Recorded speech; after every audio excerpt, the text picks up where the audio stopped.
তো আসুন প্রথমেই জানা যাক যে সরকারিভাবে কি কি কাজের জন্য বাংলাদেশ থেকে রাশিয়া যাওয়া যায় এবং কোন কোন কাজের জন্য সার্কুলার দিয়ে থাকে। তো একটা সার্কুলার কাল দিয়েছে, সেই সার্কুলারটা আমি আপনাদেরকে বলে শোনাচ্ছি যে কি কাজ, এবং এটা আমি ভিডিওর সাথে অ্যাডও করে দিচ্ছি, আপনারা দেখতে পাচ্ছেন। এটা হচ্ছে পোলট্রি প্রসেসর। হ্যাঁ, পোলট্রি প্রসেসর বলতে হচ্ছে একটা চিকেন, একটা মুরগি কাটিং থেকে শুরু করে যে প্যাকেজিং পর্যন্ত যে টোটাল প্রসেসিংটা আছে, হ্যাঁ, এই টোটাল প্রসেসিংটা একটা চিকেনকে প্রসেস করে সেটাকে কাটিং করে প্যাকেজিং পর্যন্ত এবং সম্পূর্ণ রেডি করা পর্যন্ত খাবার জন্য যে প্রসেসিংটা আছে তাকে বলে পোলট্রি প্রসেসর। হ্যাঁ, বা পোলট্রি প্রসেসিং এর কাজ। তো এখানে কারো কাটিং করবে, কারো এটা প্রসেসিং করবে, কারো প্যাকেজিং করবে। কাজটার ধরনটা হচ্ছে এরকমটা। হ্যাঁ, তো কাজের ধরন হচ্ছে এটা।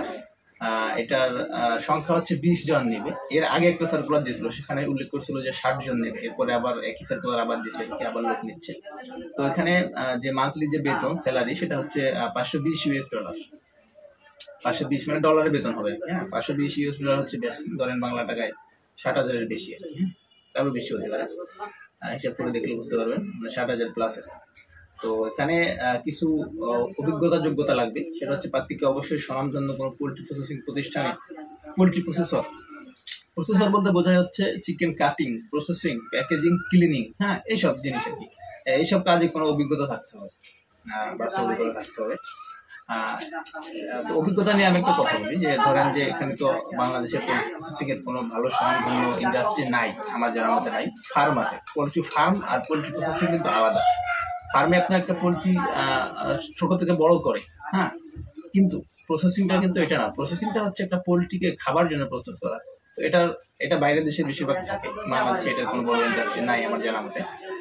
যদি দু একটা থাকে, সবাই তো এখানে কাজ করে না। তো আপনারা মোটামুটি একটা ধারণা নিয়েন এই বিষয়ে, যদি এখানে অ্যাপ্লাই করেন একটা ধারণা নিয়েন। তো অ্যাপ্লাই কিভাবে করবেন, হ্যাঁ, এটা আমি বলে দিচ্ছি। আর কিছু কিছু শর্ত আছে।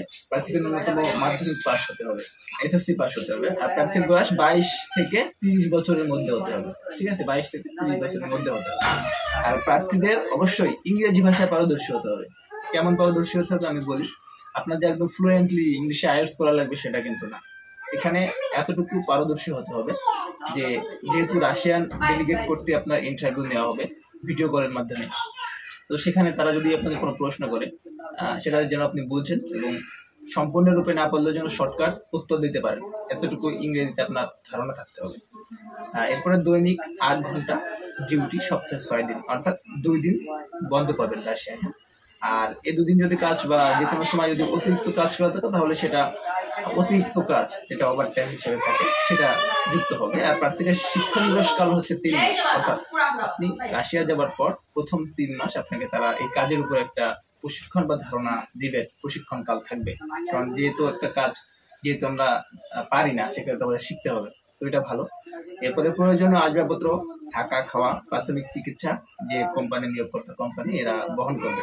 আর চাকরিতে যোগদানের যে বিমান ভাড়া, চাকরি শেষে দেশে ফেরত আসার যে বিমান ভাড়া, আপনি যদি সম্পূর্ণ মেয়াদটা শেষ করে চুক্তি শেষ করে আসেন তাহলে যাওয়ার বিমান ভাড়াও কোম্পানি বহন করবে, আর রিটার্ন দেশে চলে আসার বিমান ভাড়াটাও কোম্পানি বহন করবে। এরপর একটা সতর্কতা এখানে লেখা আছে, যেহেতু রাশিয়া অনেক প্রচুর ঠান্ডা থেকে -20, 30, 40, 70 ডিগ্রি পর্যন্ত কিন্তু রাশিয়া মাইনাস থাকে শীতের সময়, বেশিরভাগ সময় শীত থাকে রাশিয়ায়। তো এক্ষেত্রে ঠান্ডা অ্যালার্জি প্রবণতা যদি কারো থাকে, যে ঠান্ডায় তার কাজ করতে সমস্যা হয় বা সে পারে না, নিজেকে আনফিট মনে করে ঠান্ডায় যে পারবো না টিকে থাকতে, তার আবেদন না করাটা আসলে ভালো হবে। কারণ শারীরিক সুস্থ না থাকলে সে কাজ করতে পারবে না।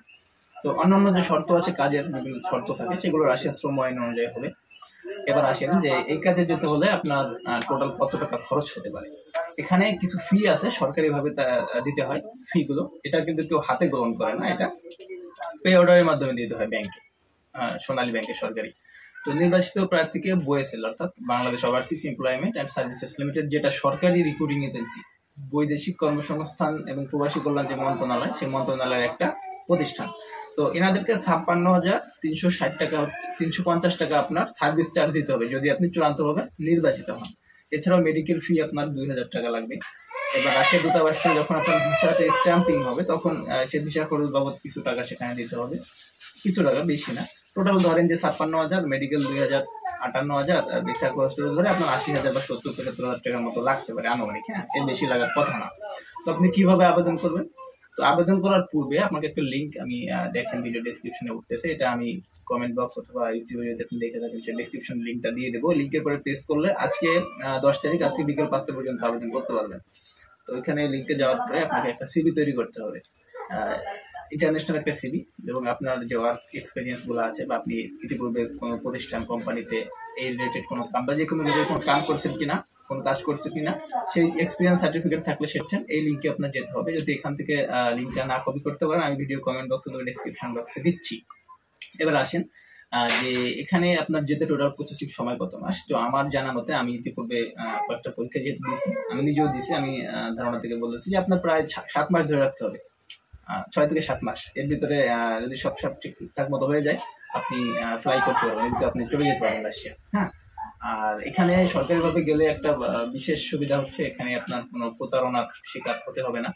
আপনার ইনভাইটেশন লেখা থাকবে যে আপনার কি কাজ, আপনি সেই যে কাজে যাচ্ছেন, যাওয়ার পর আপনি সেই কাজই পাবেন যেটা এখান থেকে চুক্তি করা আছে, চুক্তিপত্রে লেখা আছে, বেতন, টাকা খাওয়া সবকিছু যেভাবে বলা হচ্ছে ঠিক সেভাবে পাবেন, আপনাকে কোনো প্রকার নয় ছয় করতে পারবেন। এভাবে রাশিয়া যাওয়ার সম্পর্কে বিস্তারিত এটা হচ্ছে বর্তমান সার্কুলার। রাশিয়া যাওয়ার জন্য কিন্তু ইতিপূর্বে আরো অনেক সার্কুলার আমরা দেখেছি, শিপ বিল্ডিং এ দেখেছি, কোয়ান্টারা ইন্ডাস্ট্রি, বিভিন্ন ইন্ডাস্ট্রিতে কিন্তু তারা দিয়েছে।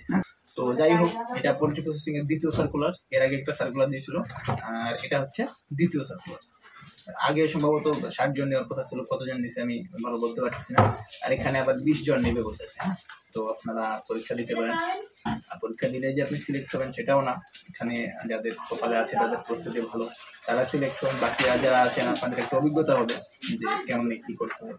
এবার না হলে পরে আবার দেখা যাচ্ছে অভিজ্ঞতা কাজে লাগিয়ে পরে কোনো পরীক্ষা দিলে আবার সিলেক্ট হতে পারেন। তো সবাইকে ধন্যবাদ। আর এই বিষয়ে কোনো প্রশ্ন থাকলে অবশ্যই কমেন্ট